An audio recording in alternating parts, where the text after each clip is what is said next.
Fala pessoal, tudo beleza com vocês? O Arsenalista chegando aqui para o pós-jogo de Newcastle 0, Arsenal 1. O jogo que aconteceu no dia 11, no último domingo, às 10 horas da manhã, sem corte, no St. James Park, na casa do Newcastle. Ah, mas cara, o jogo foi domingo, você tá postando um pós-jogo na segunda?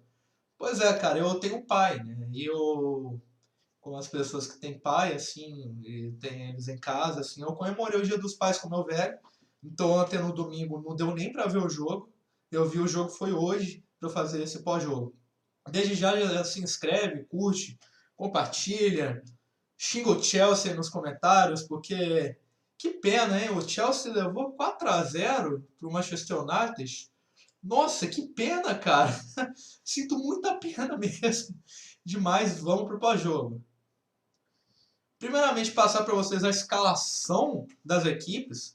O Newcastle, a equipe da casa, começou com o bom goleiro Dubravka no gol, Fabian Schär e Jamal Lascelles na zaga, Dummett e Manquillo, Hayden, Jonjo Shelvey, Longstaff, Matt Ritchie, Almiron e Joelinton, o brasileiro Joelinton. Depois entraram na partida o lateral Jethro Williams e o atacante Saint Maximin.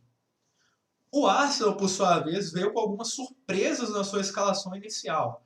O Arsenal começou o jogo com Leno, Maitland-Niles pela direita, Chambers e Sócrates na zaga, o Chambers já voltando jogando, o Nacho Monreal na lateral esquerda. Granit Xhaka, capitão e volante, Matteo Guendouzi, volante, Willock armando o jogo, com Mkhitaryan mais à frente, Reiss Nelson, muito bom que ele tenha recebido essa chance, e o Pierre-Emerick Aubameyang. Ao longo do jogo entraram Ceballos, Nicolas Pepe e Martinelli, três jogadores que fizeram a sua estreia no Arsenal. Então, basicamente, o jogo entre Newcastle e Arsenal não conteve muitas emoções. Foi um jogo assim meio preso, sem tantos chutes, sem tantas finalizações. Foi um jogo mais pegado, sem grande chance. No primeiro tempo, o Newcastle foi mais perigoso, não teve tantas chegadas assim, mas principalmente o Joelinton, que é a contratação mais cara da história do Newcastle. Teve uma bola ali que ele driblou a defesa toda, o meio de campo errou o tempo de bola, o Joelinton chegou e estou com perigo. Mas o mais foi um primeiro tempo bem regular. Na segunda etapa, a gente não teve tantos chutes assim ainda, mas a gente teve mais intensidade no jogo. O Arsenal cresceu de produção, mas o Newcastle não estava deixando barato as coisas não. Até que o Arsenal abriu o placar com o Aubameyang. Quero falar do Aubameyang depois. Após uma recuperada de bola sensacional ali do Maitland-Niles pela direita, o lateral esquerdo do Newcastle, o Jethro Williams, vinha atacando. O Niles antecipou a jogada, roubou a bola e enfiou para o Aubameyang. A zaga do Newcastle estava toda adiantada. Aí o Aubameyang recebeu, teve tempo, bateu por cima do Martin Dubravka, foi um golaço do Aubameyang, um gol muito bonito. 1-0 terminou o jogo, o Newcastle tentou alguma coisa, mas não conseguiu, o Arsenal se segurou bem, e o jogo terminou com a vitória Gunner fora de casa. Olha que milagre, o Arsenal ganhando fora de casa na abertura do campeonato, 1-0.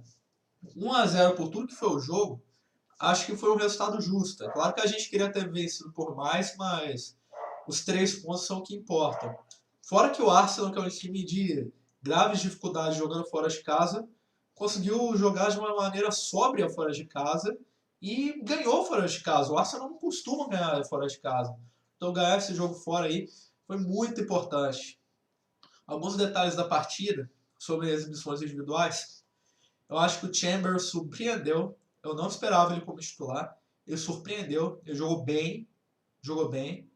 E quem sabe é uma esperança, né? O Chambers que voltou ao Arsenal agora. Perdemos o Koscielny, mas o Chambers voltou. Dá para fazer uma zaga jovem com o Chambers e Holding. Ou a melhor zaga que a gente tem, que é o Sócrates e o Davi Luiz. Mas ter Chambers e Holding já faz com que a gente tenha um pouco mais de segurança na defesa. O Chambers não é esse cracaço de bola, não. Mas ele é um cara mais confiável que o Mustafi, cara. Eu acho que isso daí é um bom ponto para a gente falar. Outro ponto que eu queria falar é que o Arsenal teve muitos desfalques na escalação inicial. Por exemplo, o Ozil e o Kolasinac, eles não foram relacionados para a partida, porque eles prestaram depoimento na polícia, polícia que inclusive prendeu 2 suspeitos naquela tentativa de assassinato, de assalto contra o Ozil e o Kolasinac. Então eles não foram relacionados. O Tierney, que chegou há pouco tempo, não foi relacionado. O Lacazette começou no banco, não entrou. O Davi Luiz começou no banco, não entrou. O Bellerin não foi relacionado, está se recuperando de lesão, não entrou. O Sebadios, o Pepe e o Martinelli começaram no banco e entraram na partida. E o Rob Holding também não jogou. Então, visto os desfalques do Arsenal, e o fato, por exemplo, que a gente começou a partida com o Reece Nelson, jovem da base, o Willock, um jovem da base, o Chambers, que é um jogador muito jovem, o Maitland-Niles, que é da base na direita, e a gente conseguiu fazer uma exibição regular, não foi a melhor exibição do mundo, mas foi uma exibição regular com o time quase B do Arsenal. Eu acho que isso daí é muito encorajador, porque o Arsenal mostra que, mesmo com poucos recursos, fez uma montagem de elenco bastante inteligente, interessante e eficiente. E esses jovens, principalmente o Willock, jogou bem, jogou bem. O Niles vai amadurecendo, para mim ele ainda é o lateral direito fraco, mas como reserva aí é uma opção. Ele fez uma partida regular e fez 90% do lance do gol do Arsenal. Aí ele foi muito bem, ele merece todos os elogios por isso. Então, considerando todos os jogadores que não começaram jogando e os que não foram nem relacionados, acho que isso dá um boost de esperança, sabe? A gente fica mais esperançado quando é a nossa temporada. E esses jogadores que eu citei, todos são titulares, tirando o Kolasinac, porque o Tierney deve ser o titular. O ponto negativo de exibição individual para mim é que o Mkhitaryan, cara, o Mkhitaryan não dá. Ele tá numa curva decrescente assim na atuação dos jogos desde o final do ano passado. Ele não jogou bem essa partida contra o Newcastle, ele teve muitas perdas de posse, tem até uma estatística sobre isso. Perda de posse é quando você toca a bola errada para o adversário, quando você não consegue receber um passe, quando você está com a bola dominada, mas faz uma movimentação errada e perde a bola. O Mkhitaryan teve muitas perdas de posse. Ele perdeu um gol assim, cara, que eu considero bizarro, velho. No primeiro tempo ainda, né? O Arsenal ganhou uma jogada meio aos trancos, barrancos, tocou pela esquerda. O Mkhitaryan, tá, ele estava sem ângulo na entrada da grande área e provavelmente a bola ia para fora. Só que ele tinha muito espaço. E ele recebeu assim, bola rápida, uma jogada rápida. Ele chutou para cima, a bola saiu do St. James Park quase, de tão longe que foi. Dava para ter chutado melhor. Eu acho que isso é uma exemplificação muito boa do quanto que a exibição dele foi ruim. E o Mkhitaryan a gente espera que melhore, porque a gente vai perdendo a esperança. Em questão de estatísticas, o Arsenal não começava o campeonato inglês jogando fora de casa desde 2011, desde a temporada 2011. Tinha 8 anos que o Arsenal começava a temporada jogando em casa. E dessa vez, em 2019, nós começamos fora e conseguimos ganhar. Quem sabe isso daí seja um indício de que o pesadelo fora de casa do Arsenal possa estar começando a mudar. E outro ponto que eu queria falar do Aubameyang, vou falar agora. O Aubameyang, ele quebrou um recorde que nem Thierry Henry, nem Ian Wright, nem o traidor Van Persie conseguiram.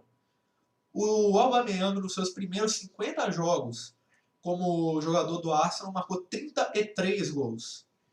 É um feito que nem o Henry, que é o maior jogador da história do Arsenal, conseguiu fazer. O maior atacante da história do Arsenal, dos maiores da história da França. Nem o Henry conseguiu fazer isso. O Aubameyang consegue, com méritos próprios. A maioria dos gols de bola rolando. Ele faz muitos poucos gols de pênalti, assim, de bola parada.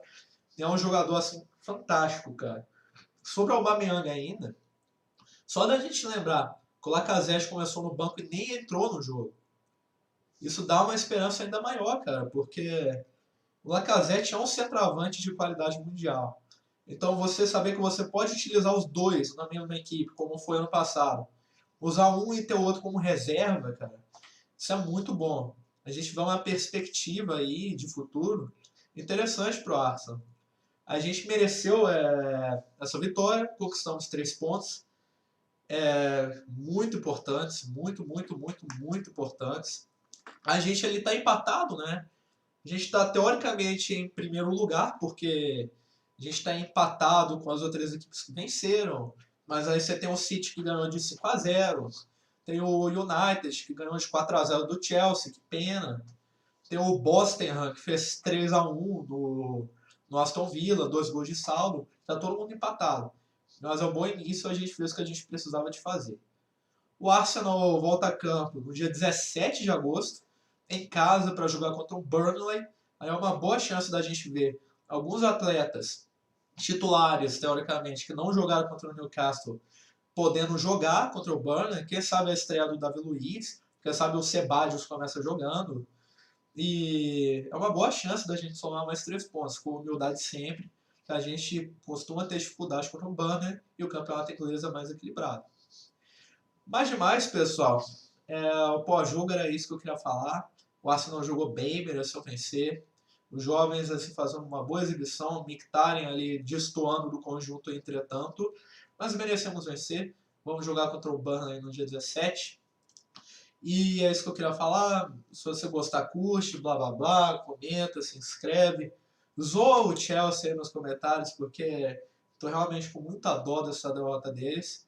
Estaremos juntos no pós-jogo, após a partida do próximo sábado, no dia 17. Quero saber a sua opinião, né? O que você achou do jogo, o que você acha do nosso elenco, o que você acha da DAZN, que a transmissão do jogo do Arsenal foi na DAZN, uma transmissão nova. DAZN agora tem alguns jogos do Campeonato Inglês, alguns jogos do Arsenal vão passar para a DAZN. O que você achou da transmissão?